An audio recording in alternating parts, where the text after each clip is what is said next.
ASMR Illumination, and this is Sense and Sensibility, Chapter 21. The Palmers returned to Cleveland the next day, and the two families at Barton were again left to entertain each other. But this did not last long.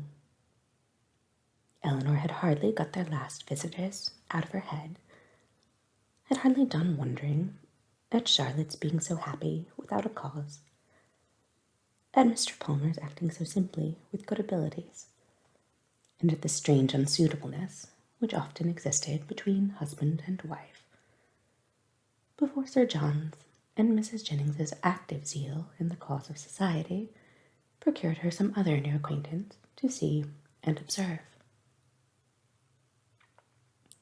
In a morning's excursion to Exeter, they had met with two young ladies, whom Mrs. Jennings had the satisfaction of discovering to be her relations, and this was enough for Sir John to invite them directly to the park, as soon as their present engagements at Exeter were over. Their engagements at Exeter instantly gave way before such an invitation, and Lady Middleton was thrown into no little alarm on the return of Sir John, by hearing that she was very soon to receive a visit from two girls whom she had never seen in her life, and of whose elegance, whose tolerable gentility even, she could have no proof. For the assurances of her husband and mother on that subject went for nothing at all.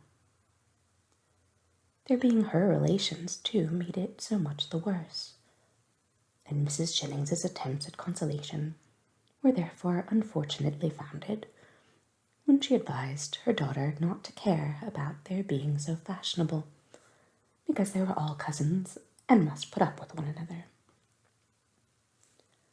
As it was impossible, however, now to prevent their coming, Lady Middleton resigned herself to the idea of it, with all the philosophy of a well-bred woman, contenting herself with merely giving her husband a gentle reprimand on the subject 5 or 6 times every day.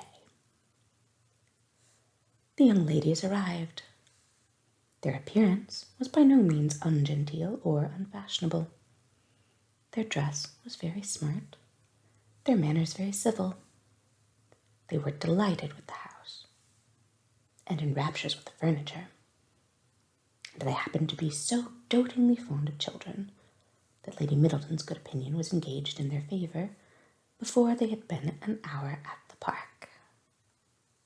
She declared them to be very agreeable girls indeed, which, for her ladyship, was enthusiastic admiration. Sir John's confidence in his own judgment rose with this animated praise, and he set off directly for the cottage to tell the Miss Dashwoods of the Miss Steele's arrival, and to assure them of their being the sweetest girls in the world. From such commendation as this, however, there was not much to be learned. Elinor well knew that the sweetest girls in the world were to be met with in every part of England, under every possible variation of form, face, temper, and understanding. Sir John wanted the whole family to walk to the park directly and look at his guests. Benevolent, philanthropic man.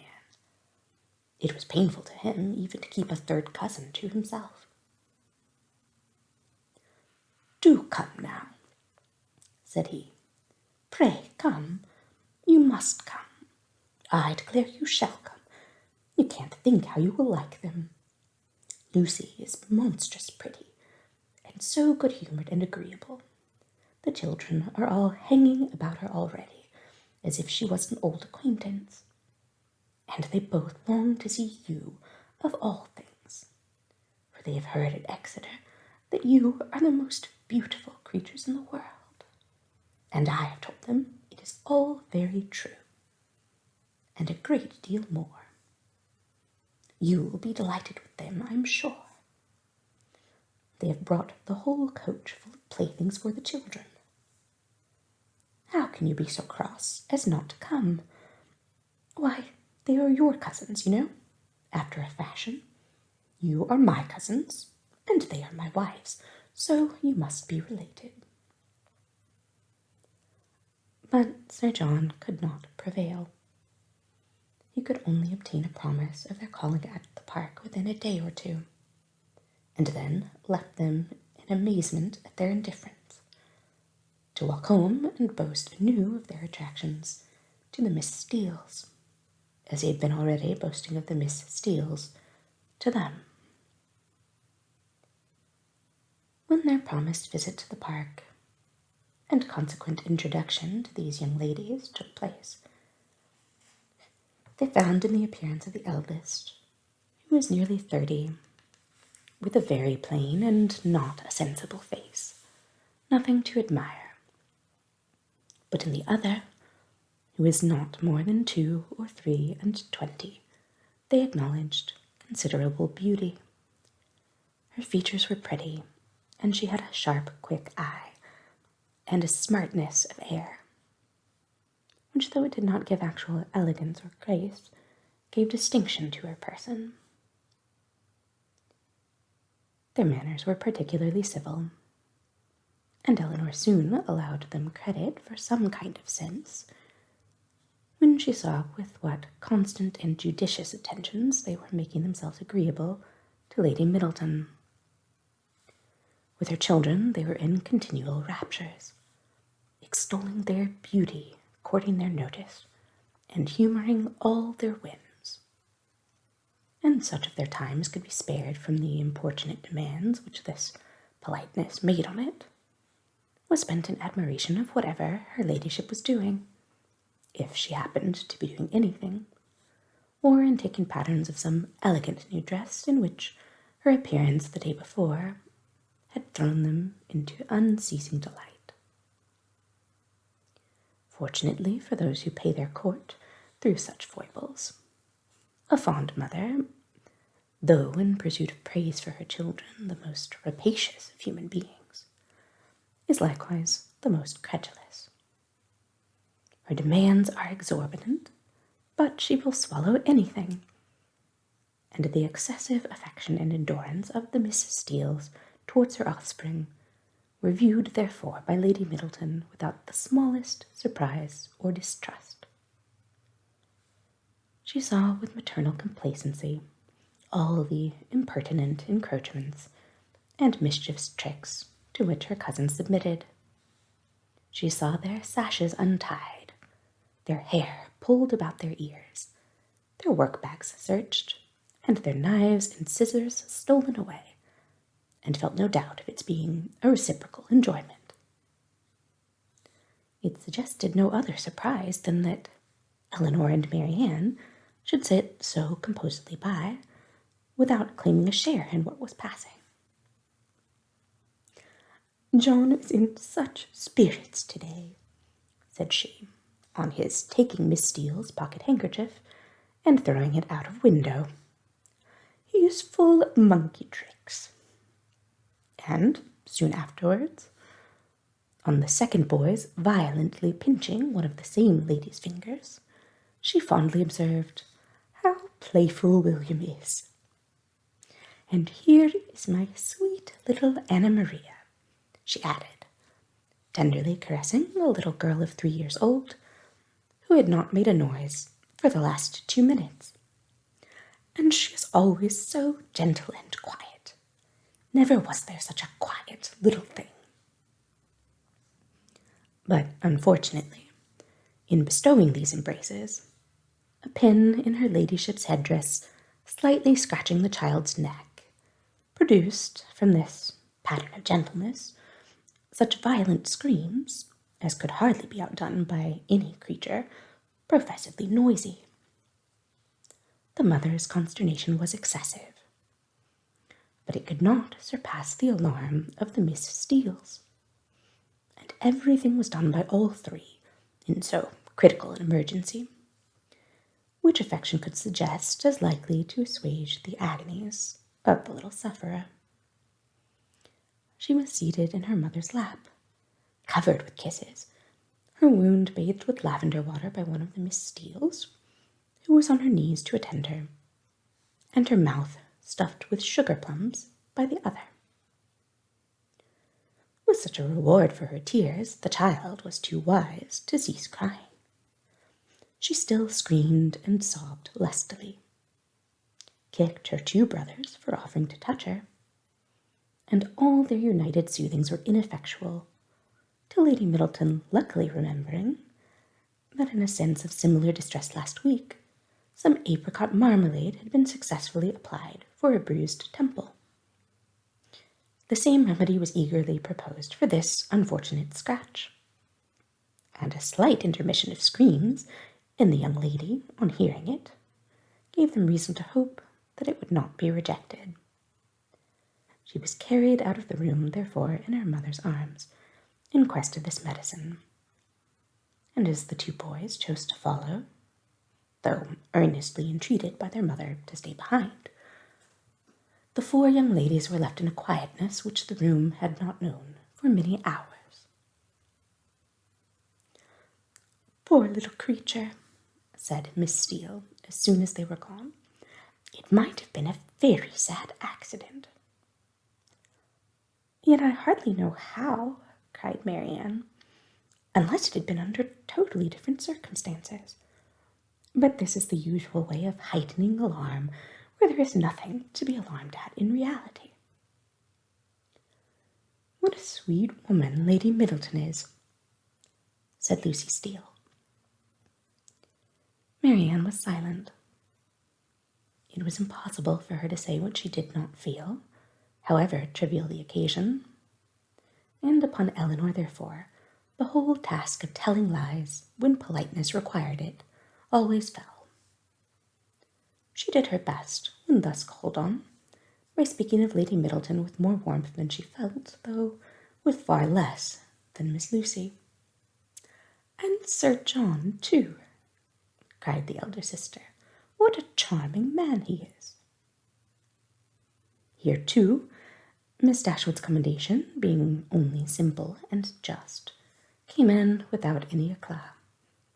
She merely observed that he was perfectly good-humoured and friendly. "And what a charming little family they have! I never saw such fine children in my life. I declare I quite dote upon them already, and indeed I am always distractedly fond of children." "I should guess so," said Elinor with a smile, "from what I have witnessed this morning."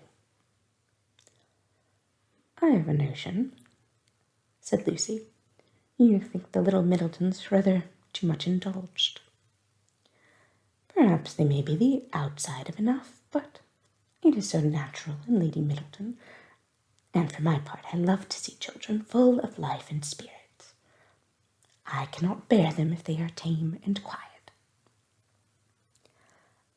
"I confess," replied Elinor, "that while I am at Barton Park, I never think of tame and quiet children with any abhorrence." A short pause succeeded this speech, which was first broken by Miss Steele, who seemed very much disposed for conversation, and who now said rather abruptly, "And how do you like Devonshire, Miss Dashwood? I suppose you were very sorry to leave Sussex." In some surprise at the familiarity of this question, or at least of the manner in which it was spoken, Elinor replied that she was. "Norland is a prodigious beautiful place, is not it?" added Miss Steele. "We have heard Sir John admire it excessively," said Lucy, who seemed to think some apology necessary for the freedom of her sister. "I think everyone must admire it," replied Elinor, "who ever saw the place, though it is not to be supposed that anyone can estimate its beauties as we do." "And had you a great many smart beaux there? I suppose you have not so many in this part of the world. For my part, I think they are a vast addition always." "But Why should you think, said Lucy, looking ashamed of her sister, that there are not as many genteel young men in Devonshire as Sussex? Nay, my dear, I'm sure I don't pretend to say there aren't. I'm sure there's a vast many smart beaux in Exeter. But, you know, how could I tell what smart beau there might be about Norland? And I was only afraid the Miss Dashwoods might find it dull at Barton, if they had not so many as they used to have. But perhaps you young ladies may not care about the beaux, and had as lief be without them as with them. For my part, I think they are vastly agreeable, provided they dress smart and behave civil. But I can't bear to see them dirty and nasty. Now, there's Mr. Rose at Exeter, a prodigious smart young man, quite a beau. Clerk to Mr. Simpson, you know. And yet, if you do but meet him of a morning, he is not fit to be seen. I suppose your brother was quite a beau, Miss Dashwood, before he married, as he was so rich. Upon my word, replied Elinor, I cannot tell you, for I do not perfectly comprehend the meaning of the word. But this I can say, that if he ever was a beau before he married, he is one still, for there is not the smallest alteration in him. Oh dear, one never thinks of married men's being beaux. They have something else to do. Lord, Anne, cried her sister, you can talk of nothing but beaux. You will make Miss Dashwood believe you think of nothing else. And then, to turn the discourse, she began admiring the house and the furniture. This specimen of the Miss Steeles was enough. The vulgar freedom and folly of the eldest left her no recommendation. And as Elinor was not blinded by the beauty or the shrewd look of the youngest, to her want of real elegance and artlessness, she left the house without any wish of knowing them better. Not so the Miss Steeles. They came from Exeter well provided with admiration for the use of Sir John Middleton, his family, and all his relations, and no niggardly proportion was now dealt out to his fair cousins, whom they declared to be the most beautiful, elegant, accomplished, and agreeable girls they had ever beheld, and with whom they were particularly anxious to be better acquainted. And to be better acquainted, therefore, Elinor soon found was their inevitable lot. For as Sir John was entirely on the side of the Miss Steeles, their party would be too strong for opposition. And that kind of intimacy must be submitted to, which consists of sitting an hour or two together in the same room almost every day. Sir John could do no more. But he did not know that any more was required. To be together was, in his opinion, to be intimate. And while his continual schemes for their meeting were effectual, he had not a doubt of their being established friends.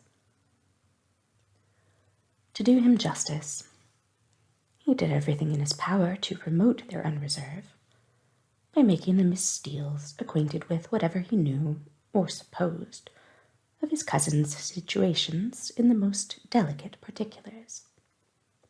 And Elinor had not seen them more than twice before the eldest of them wished her joy on her sister's having been so lucky as to make a conquest of a very smart beau since she came to Barton. "'Twill be a fine thing to have her married so young, to be sure," said she, "and I hear he is quite a beau, and prodigious handsome.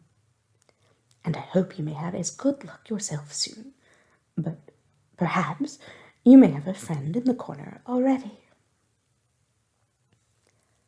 Elinor could not suppose that Sir John would be more nice in proclaiming his suspicions of her regard for Edward than he had been with respect to Marianne.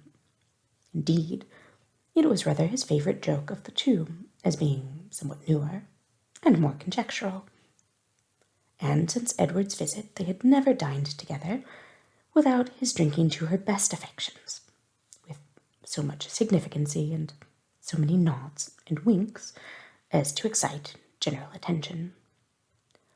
The letter F had been likewise invariably brought forward, and found productive of such countless jokes, that its character as the wittiest letter in the alphabet had been long established with Elinor. The Miss Steeles, as she expected, had now all the benefit of these jokes, and in the eldest of them they raised a curiosity to know the name of the gentleman alluded to, which, though often impertinently expressed, was perfectly of a piece with her general inquisitiveness into the concerns of their family. But Sir John did not sport long with the curiosity which he delighted to raise, for he had at least as much pleasure in telling the name as Miss Steele had in hearing it. "His name is Ferrers," said he, in a very audible whisper, "but pray do not tell it, for it's a great secret." "Ferrers," repeated Miss Steele. "Mr. Ferrers is the happy man, is he? What, your sister-in-law's brother, Miss Dashwood? A very agreeable young man, to be sure. I know him very well." "How can you say so, Anne?" cried Lucy, who generally made an amendment to all her sister's assertions. "Though we have seen him once or twice at my uncle's, it is rather too much to pretend to know him very well." Elinor heard all this with attention and surprise. And who was this uncle? Where did he live? How came they acquainted? She wished very much to have the subject continued, though she did not choose to join in it herself. But nothing more of it was said, and for the first time in her life she thought Mrs. Jennings deficient, either in curiosity after petty information or in a disposition to communicate it. The manner in which Miss Steele had spoken of Edward increased her curiosity, for it struck her as being rather ill-natured, and suggested the suspicion of that lady's knowing, or fancying herself to know, something to his disadvantage. But her curiosity was unavailing, for no further notice was taken of Mr. Ferrers's name by Miss Steele when alluded to, or even openly mentioned by Sir John.